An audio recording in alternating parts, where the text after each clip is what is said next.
안녕하세요. 우리의 전통 문화를 알아보는 천국의 니캉네캉입니다. 여러분, 원래 정말 많이 덥죠. 추석이 지났는데도 폭염경보가 발효되고 9월 날씨도 기상관측 이래 가장 기온이 높았다는 뉴스가 연이어 보도되네요. 그러나 오늘부터 비가 오고 있으니 이번 비는 더위를 앗아간다고 합니다. 그나마 참 다행이네요. 제가 오늘 말씀드릴 내용은 오는 일요일, 그러니까 22일이 추분인데요. 24절기 중의 하나인 추분의 유래와 풍습, 그리고 추분 때 먹는 음식, 그리고 추분과 춘분이 과연 밤과 낮의 시간이 같은지에 대해서도 한번 알아보고자 합니다. 아직까지 이 채널을 구독하지 않으셨다면 지금 바로 구독, 좋아요, 알림 설정 꼭 부탁합니다. 추분, 추분은 더운 여름이 가고 신선한 가을이 온다는 의미로 9월에는 백로와 추분이 들어있는데요. 보통 음력으로는 8월, 양력으로는 9월 22일이나 23일 무렵에 되는데 원래는 양력 9월 22일이랍니다. 그럼 추분이라는 의미를 국어사전에서는 뭐라고 하는지 네이버에서 한번 검색해 볼까요?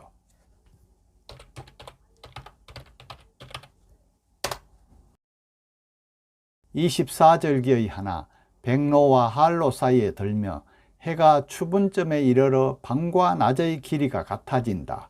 9월 23일경이다. 이렇게 정의하고 있답니다. 가을의 시작이라는 입추, 일교차가 커지는 처서, 이슬이 내리기 시작한다는 백로에 이어 24절기 중 16번째 절기인 추분은 백로와 한로 사이에 있는 절기로서 보다 완연한 가을을 느낄 수 있는 절기입니다. 과연 9월 날씨가 그렇게도 무더웠는데 추분을 계기로 완전한 가을이 올까요? 기대를 한번 해봐야겠죠. 추분은 춘분과 함께 밤과 낮의 길이가 같다고 하죠. 그래서 추분 이후로는 밤의 길이가 동지 때까지 조금씩 더 길어진다고 합니다. 그러나 실상은 추분이나 춘분이나 모두 밤과 낮의 길이가 같지 않다고 합니다. 춘분과 추분은 모두 낮의 길이가 보통 8분에서 9분 정도 더 길다고 하는데요. 그 이유는 세 가지로 나누어서 설명을 할 수 있답니다. 바로 첫 번째가 밤과 낮의 기준은 일출이나 일몰 시각이기 때문이랍니다. 일출은 태양의 가장 윗부분이 지평선, 그러니까 수평선 위로 올라, 반대로 일몰은 태양의 가장 윗부분이 지평선 또는 수평선 아래로 내려갈 때랍니다. 그러나 춘분과 추분은 태양의 중심이 하늘의 적도에 오는 시각으로 계산됩니다. 즉 일출 일몰 시각도 태양의 중심이 지평선 또는 수평선에 오는 시간을 기준으로 하게 되면 춘분과 추분의 밤과 낮의 길이가 각각 12시간씩 갖게 됩니다. 하지만 이때는 이미 태양의 절반 정도가 지평선 또는 수평선 위에 있는 상태이기 때문이라고 합니다. 둘째로 대기의 굴절 효과로 인해 태양이 지평선이나 수평선 아래쪽에 있는데도 실제로는 떠 있는 것처럼 보이는 것이랍니다. 그래서 보통 일출이나 일몰 시각을 정할 때는 실제 지평선, 그러니까 수평선보다 태양 지름만큼의 가상의 수평선, 지평선을 정한다네요. 그래서 태양이 이 지평선 위로 올라올 때를 일출, 아래로 내려갈 때를 일몰로 정하는 것이랍니다. 다음 셋째로 일출이나 일몰까지 12시간 동안 지구가 태양의 지름만큼 공전을 하는 겁니다. 이러한 것들이 모두 합쳐져서 춘분과 추분이라도 낮의 길이가 밤의 길이보다 조금 더 길다고 하는 겁니다. 그리고 일출 전 또는 일몰 후에 시민 방명 등 방명이 발생하기 때문에 얼마간은 빛이 남아있는 것도 그 이유라고 합니다. 그래서 낮이 1시간 이상 더 길게 느껴지죠. 참고로 낮과 밤의 길이가 각각 12시간씩 같은 날은 보통 춘분보다 3일이나 4일 전 또는 추분보다 3일이나 4일 후라고 생각하면 정답일 수가 있겠죠. 그러나 우리가 알고 있는 추분이 지나면 조금씩 더 낮과 밤의 길이가 같은 날인 춘분과 다르게 추분이란 절기를 기점으로 낮보다 밤이 조금씩 더 길어진다고 이해하잖아요. 또 일반적으로 춘분보다 추분의 기온이 10도가량 높다고 합니다.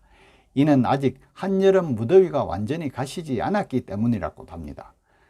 그리고 옛날부터 추분이 다가올 추위를 대비하면서 벼락도 거치고 벌레는 땅속으로 숨고 물이 마르기 시작하며 태풍이 부는 때라는 말도 있습니다. 다음은 지금은 많이 사라졌지만 추분 때 많이 하는 풍습에 대해서 한번 알아볼게요. 자고로 우리나라는 옛날부터 농사를 가장 소중하게 여겨왔다고 할 수 있죠. 그래서 농사를 짓는 사람들은 추분 때쯤 되면 농사에서 가장 중요한 가을거지를 시작합니다. 논밭의 곡식도 거두고 고추도 따서 말리고 수확의 시기를 맞춰 열매를 거두게 됩니다. 또 겨울을 맞을 준비를 하는 시기이기도 한데요.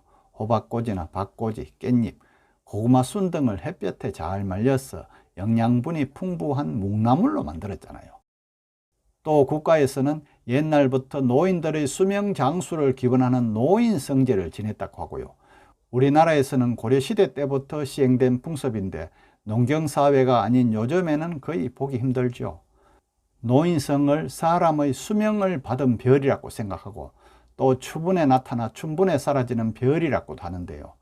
남반구에서는 상당히 밝은 별 중에 하나이지만 우리나라에서는 잘 관측되지 않는다고 합니다. 그럼에도 노인성제를 지냈던 이유는 이러한 풍습이 중국에서 유래되었기 때문인 것으로 보고 있습니다.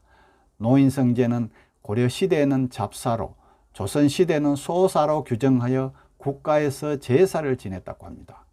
또 우리 조상들은 예로부터 추분에 부는 바람으로 이듬해 농사를 점치곤 했는데요. 이는 추분에 건조한 바람이 불면 다음에 대풍이 든다고 생각했다고 합니다. 그리고 만약 추분이 쌀 앞에 있으면 쌀이 귀하고 뒤에 있으면 풍년이 든다고 여겼다고 합니다. 쌀은 사자는 땅 귀신을 의미하는데요. 춘추로 2회가 있는데 봄에는 춘사일, 가을에는 추사일이라고 합니다. 춘사일은 입춘 후 3월 17일에서 26일에, 추사일은 입추 후 9월 18일에서 27일 사이에 있고요. 춘사에는 부지런히 일하자는 뜻에서, 추사에는 풍성하게 된 것을 기뻐하자는 뜻에서 지신과 농신에게 제사를 지내는 것이죠. 또 바람이 서북쪽, 그러니까 금방이나 동남쪽, 손방에서 불어오면 다음에 큰 바람이 불고, 북쪽, 그러니까 간방에서 불어오면 겨울이 몹시 춥다고 생각했고요. 또 마지막으로 작은 비가 내리면 내년 농사가 풍년이고 날이 개면 흉년이 될 거라고 여겼다고 합니다. 자, 다음에는 추분에 먹는 음식에 대해서 한번 알아볼까요? 추분에 먹는 음식 가운데 가장 대표적인 것이 바로 버섯이라고 합니다. 그래서 요즘 약초꾼들이 온 산을 헤매고 다니고 있잖아요. 버섯은 이슬이 내리기 시작하는 절기라는 백로가 지나면서 쉽게 찾아볼 수 있는 임산물 중에 하나랍니다. 이맘때 채취된 버섯은 향과 맛이 더욱 뛰어나기 때문에 추분에 먹는 대표적인 음식으로 자리 잡았죠. 가을에 먹는 버섯은 비타민 D가 풍부한 것으로 알려져 있고요. 특히 강한 햇빛에 말린 버섯을 먹으면 비타민 섭취에 더욱 좋다고 합니다.